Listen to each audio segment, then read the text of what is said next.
Testing 1 2 3. Welcome back to another episode of Fishing with me, DYangBass. Today we are not fishing, but today I'm going to answer a question that I get asked pretty often about how to spool your baitcaster or spinning reel, right? With braid and like fluoro mono. I'm gonna answer that in this video. It's pretty simple, it's pretty easy, and this is actually the right way the freshwater fishermen, at least up here in Midwest. I mean, other state and country they might differ a little bit, but for us, this is what works for me, and this is what I believe you should do. That way it will help you perform correctly, it will help you cast further, it will help you cast accurately, and I think this is like a simple step that a lot of people miss, where they think that they just buy the braid. Or oh yeah, by the way, I'm speaking of braid, okay? I'm not speaking of just straight fluoro mono. It's a different topic, but for braid, I think this is something that people miss when they buy braid. They buy it and they just spool it right away, and then they deal with bird nest. They deal with the line digging into itself when you set the hook, or you cast, or you snag up, something like that.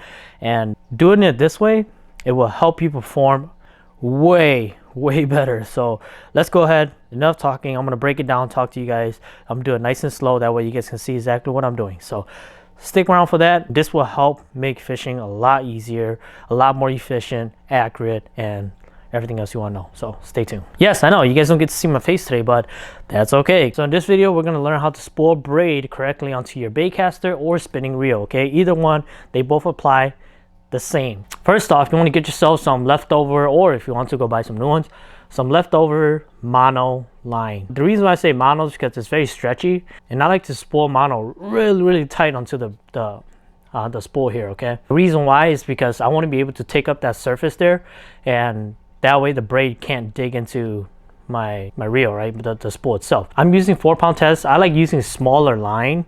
4 to 6 pounds is fine, but today I have 4, and I like using like a bright color, that way I can see like when I'm about to run out and when I need to re-spool, right? Need to refill my spool up. But yeah, you want to use that lighter line to create like a for the braid to latch on, right? So then there's nothing for the braid to, like when you set the hook or you pull a line on snake, it doesn't eat into the spool. Okay, so with this thinner line, you're able to create that nice flat surface inside the spool first. Okay, so that's what you want to do. I'm gonna go ahead and do that real quick. If you have tape, just use tape to tape the line onto the spool. I'm kind of lazy to get tape right now, so I'm just gonna go ahead and do what I can to get the line tied on to the spool. All right, let me just tie a regular knot here. I forgot what the knot is called, but it really doesn't matter. Just tie like a fishing knot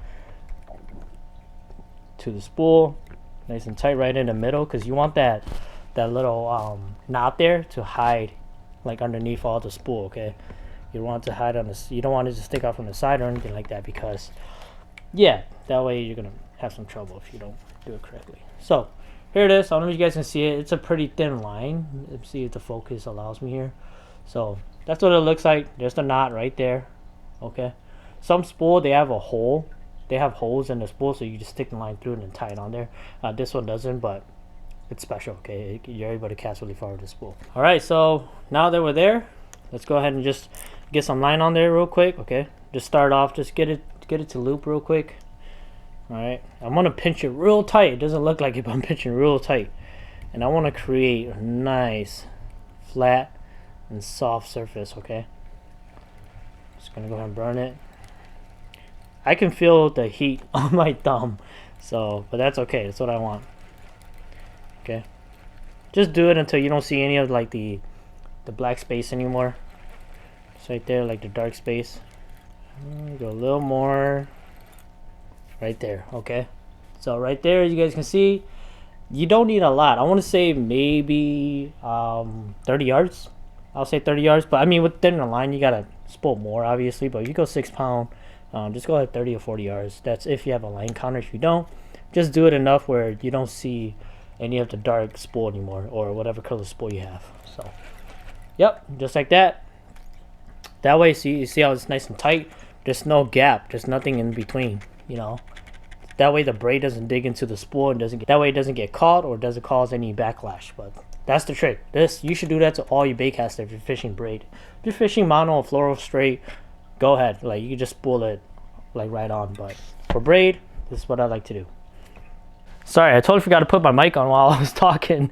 I'm trying to hurry up here, but anyway, this is my baitcaster walleye setup. It's built specifically, it's put together specifically for walleye fishing, for light line. That's why I'm using this 10-pound test. And I have 150 yards, which should fill up to the top, okay? And it's very important that you want to spool all the way to the top. Not overflow, but like, I'll show you guys in a bit in the video, but that's what I like to do. It'll make you cast a lot smoother, further, accurate, everything in play, okay? So let's take this guy out, spool it real quick. All right, so brand new. This is what it looks like. This is the braid I like to use for walleye fishing. I personally don't use this braid for anything else besides walleye fishing and like white bass and panfish. If I'm bass fishing, I'll go with like something heavier, but 10-pound test is what I like on this setup because this is a medium light, moderate action. It's a soft setup and it's built for like finessing like jig head with minnows, flies, stuff like that. So I just want to get that out the way because I know in the comments they're going to say, why are you using such a light line on a big caster, blah, blah. That's because the setup is actually very finesse. So they're very specific to me. Like I'm very specific to rod and reel and line when it comes to walleye fishing. So yeah, just want to get that out the way. All right, so now that we got that out the way, let's go ahead and get this line out. I literally just thought of this video as soon as I was like buying this stuff. And I'm like, you know what? I'm gonna go ahead and answer some of the questions I see online. Again, keep your line through the hole here, the guide, unless you have like another person to help you. That way you can spool correctly, but I'm just by myself today. I'm alone, I'm lonely. I'm gonna go ahead and tie the only and trustworthy Alberto knot, okay? That's the knot that I trust on everything that I do when I fish. For leaders, at least, like braid to, I don't know, floral. I'm gonna watch the camera while I tie this, that way you guys can see me here. Just like that, okay. I'm gonna tie it a couple times. It doesn't matter because it's not like I'm casting with this braid like through the guides. It's gonna be way in the back of the spool anyways. All right, so go ahead there, just tighten this up. And that knot, you cannot see that knot at all because that's how nice and tight that knot is. That's why I love it. Get this little scissor here, snip it off, snip it as close as you can. All right, here we go. And if you guys are wondering, can you use floral for backing? Yes, as long as it's thin. Don't go out there putting 10 to 12 pound tests on your backing. It's gonna look really silly, and eventually the braid's gonna dig into that spool. Okay, I'm going to just tighten that real quick. I actually have this marker. I'm gonna go ahead and put it down somewhere. I think I'm gonna, yeah, I'm actually gonna tie it down on my foot here. Let me see if I can do it. Go, stick this through. I'm gonna hold it down with my foot, and I'm gonna show you guys how to spool this guy correctly here. All right, so I'm gonna go ahead and spool this. Gotta move this because I want the green to stain my white blanket there. So here I am spooling. All right, just nice and tight. Just gonna tighten it up. It's gonna grip onto itself. Make sure you put your thumb right here. And it's kind of like that. It's really awkward for me right now because I'm in a little tight space here. Let me try to fix this real quick. All right, here we go. All right, sweet. Yeah, I'm pressing the line against the spool as I'm spooling, okay? And make sure it's nice and tight, all right? Unless you have a machine, you can do it properly, but